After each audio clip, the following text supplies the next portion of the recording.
Hello beautiful people, welcome back to my channel. I'm Comfort Udo and this is Gist with Comfy. If you're stumbling upon this channel for the very first time, you're highly welcome.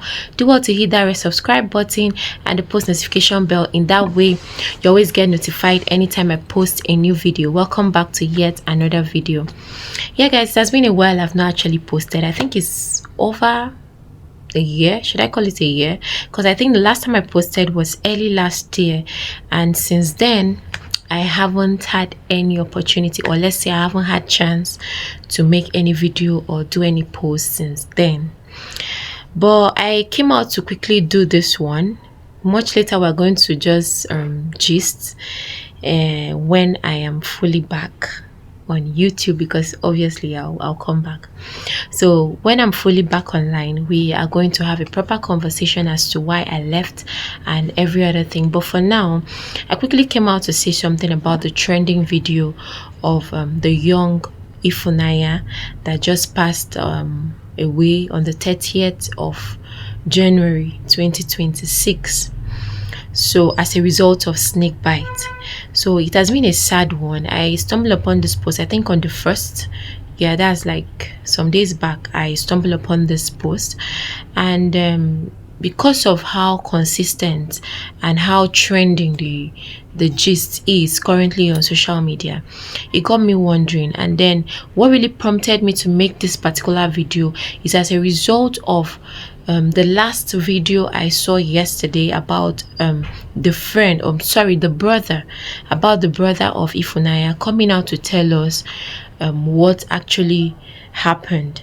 So if you haven't heard the story, so Ifunanya is an upcoming singer. She has a good vocal expression when it comes to songs. So she's a good singer, and then she stays in Abuja, and according to the story, she was bitten by a snake while sleeping. So from the report her brother had given and some of her friends have come out to give account of what actually happened, she called them and told them she was bitten from sleep by a snake. So she woke up to a snake bite, and then she got up and then took herself to the hospital.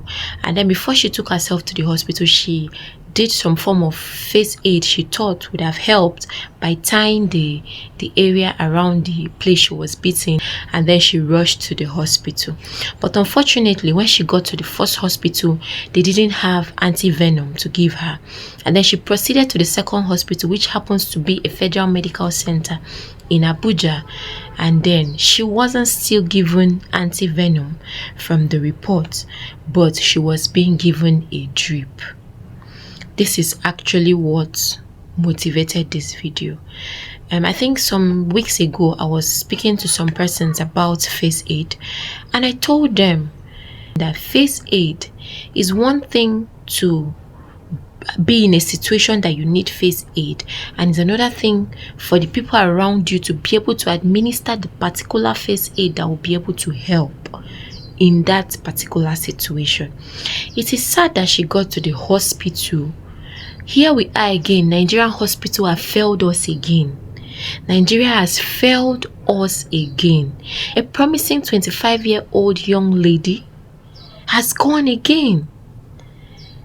I don't know if I should use the word negligence or lack of knowledge, because I mean, it is enough that you don't have anti-venom, because why shouldn't you have anti-venom in the hospital?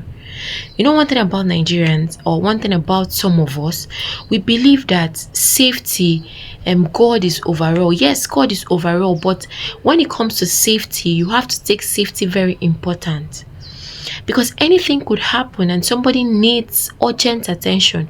But when it comes to Nigeria, most of us believe that God, there is nothing that can happen. I'm sure maybe if you had told the hospital a day before that they keep anti-venom in the fridge, they would have told you that God will not allow anything to happen. God will not allow snake to bite anybody. But here we are, faced with the challenge, and then you're looking into the face of the patient and you're telling the patient that there is no anti-venom. Is it not a sad situation? Honestly, it is sad, because I mean, why shouldn't you have anti-venom? And then fine, you didn't have anti-venom, why did you put drip? Because when it comes to poison from snakes or poison generally, the first thing you will need to try to avoid is the spread of it, because once it spreads all over the body, it makes it easy for you to circulate around the cells, the muscles, the tissues, and then the organs of the body, and before you know, the body breaks down. But in a situation that you can maintain the poison at that particular site it helps to prolong the person's life so that you can be able to neutralize that poison or get it out of the person's body. She tied the site that was affected. She came to the hospital, and according to people that came out to talk, she was still very much active. She was talking to them, she was still vocal about it. But when she came, you removed the tourniquet she had used to tie her hand, and then you injected her a drip. This drip now is going to help circulate the venom. Didn't you think about that as a medical practitioner? That this drip you're putting is more like a catalyst, helping to even speed up the effect of the poison in the body, circulating it around the whole body. Didn't you think about it?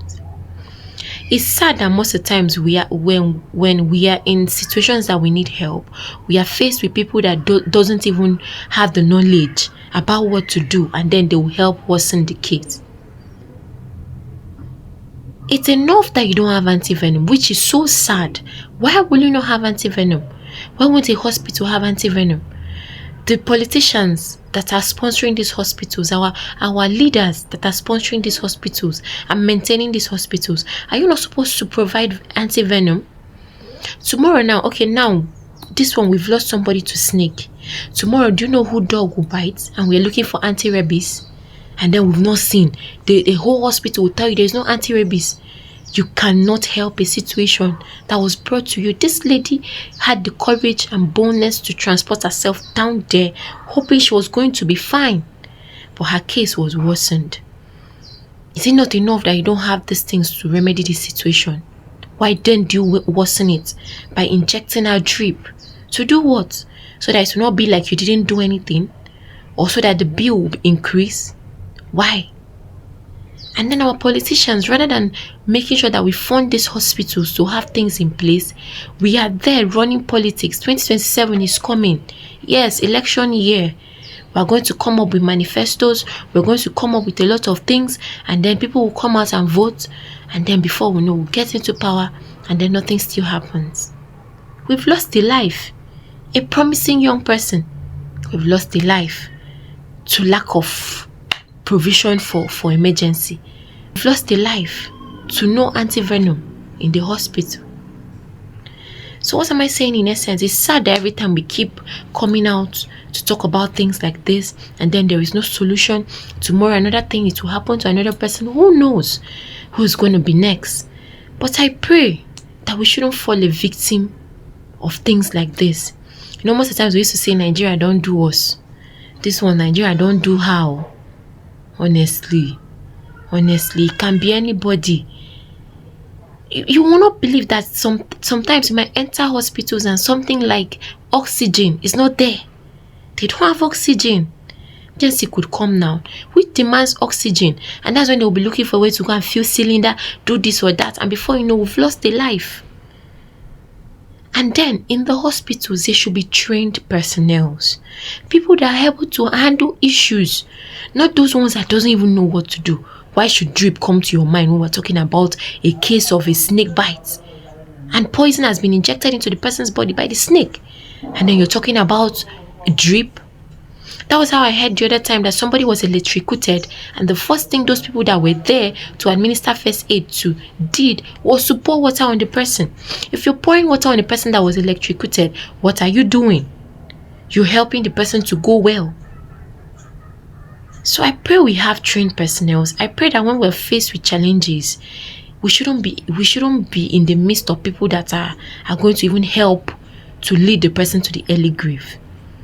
I pray that we have trained persons that even if that's not your field, you could just know one or two things to do to save a life in case.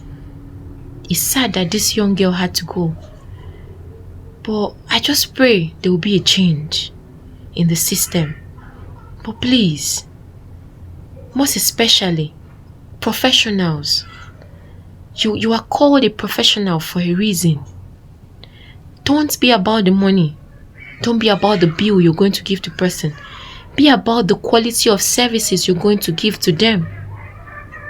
Let consumer health be part of your priority, not just the money. Let the health of your consumers be part of your priority, not the money you're going to get or the bill you're going to end up giving. So this will be it for this video. I didn't come out to make it too long, but it's just sad. I just decided to come out to talk. I pray that we shouldn't fall a victim of Nigeria, or we shouldn't just fall a victim of our health system. We shouldn't just fall a victim of things like this. I pray we should get help anytime we need help, not to be surrounded with people that will help us in the case. See you guys on the next one. For now, bye.